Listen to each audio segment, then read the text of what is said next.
পাহাড় সমান ঋণের বোঝা, পে স্কেল বাস্তবায়নের চাপ, বাজার নিয়ন্ত্রণ সহ অসংখ্য অস্বস্তি নিয়ে যাত্রা শুরু করতে হচ্ছে নতুন সরকারকে, যেখানে সম্পদের সীমাবদ্ধতা, বেকারত্ব আর ব্যাংক খাতের অস্থিরতাও ভোগাবে দীর্ঘমেয়াদে। বিশেষজ্ঞরা মনে করেন এসব মোকাবেলা করা সহজ হবে না, তাই পা ফেলতে হবে ধীরে সুস্থে।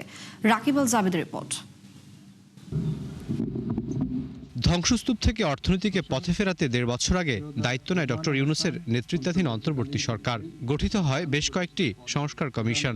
যদিও এসবের সুপারিশ বাস্তবায়নে খুব একটা মনোযোগী ছিলেন না তারা, তবু তুলনামূলক স্বস্তির অবস্থান নিশ্চিত করা গেছে নতুন সরকারের জন্য। পালন করিব।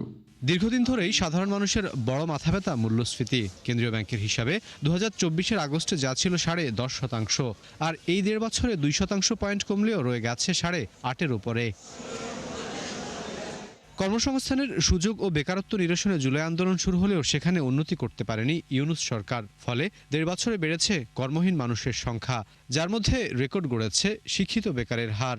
নিঃসন্দেহে তারা একটা অত্যন্ত সংকটময় এবং ভগ্ন অর্থনীতি উত্তরাধিকার সূত্রে তারা পেয়েছে এবং ওটা নিয়ে তারা কাজ শুরু করেছে। সরকারের যেই চাপটা রয়েছে যে বিনিয়োগ বাড়ানো, কর্মসংস্থান বাড়ানো এবং অর্থনীতির ক্ষেত্রে একটা উজ্জীবিত হওয়ার সুযোগ ওনারা তৈরি করে দিবেন, সুতরাং সেই চাপগুলো কিন্তু অনেক বড়ভাবে আছে। থমকে থাকা বিনিয়োগ পরিস্থিতিরও উন্নয়নে ব্যর্থ অন্তর্বর্তী সরকার। ফলে বেসরকারি খাতে থাকা জিডিপির ২২% নেমে এসেছে ২১-এর ঘরে। শুধু তাই নয়, দায়িত্বের সময় ৬.৫%-এর উপরে থাকা বেসরকারি খাতের ঋণ প্রবৃদ্ধি নেমেছে আরও নিচে। যে একটা ইনভিজিবল সিন্ডিকেট যেটা মার্কেটে দেখা গেছে, তো এগুলোর কারণে আসলে এই যে মূল্যস্ফীতি সেটাকে প্রত্যাশিত হারে কমানো যায়নি। যেহেতু ব্যবসার খরচ বেশি, এই কারণে বিনিয়োগটাও কম এবং একই সঙ্গে যে প্রো ইনভেস্টমেন্ট পলিসি সেটাও কিন্তু সেভাবে নেওয়া সম্ভব হয়নি। তার কারণে সংস্কারের কাজ করতে করতেই কিন্তু আসলে এই কাজগুলো করা সম্ভব হয়নি। মূল্যস্ফীতি নিয়ন্ত্রণের ক্ষেত্রে অন্তর্বর্তীকালীন সরকার পুরোপুরি কিন্তু সফল হন নাই, ফলে এই চাপটা রয়ে গেছে। তবে এসব অপ্রাপ্তির বিপরীতে কয়েকটি ক্ষেত্রে স্বস্তি এসেছে ১.৫ বছরে।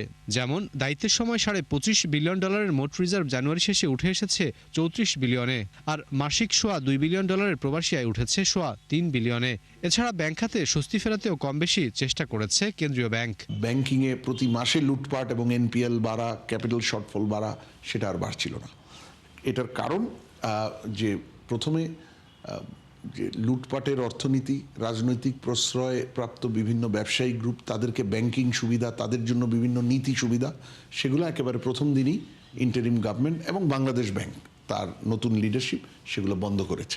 অন্তর্বর্তী সরকারের আরেক ব্যর্থতা ছিল রাজস্ব খাতে। আদায়ের ঘাটতি ছাড়াও যেখানে বড় হয়ে দেখা দিচ্ছে সংস্কার করতে না পারা। রাকিব আল জাবেদ, ৭১, ঢাকা।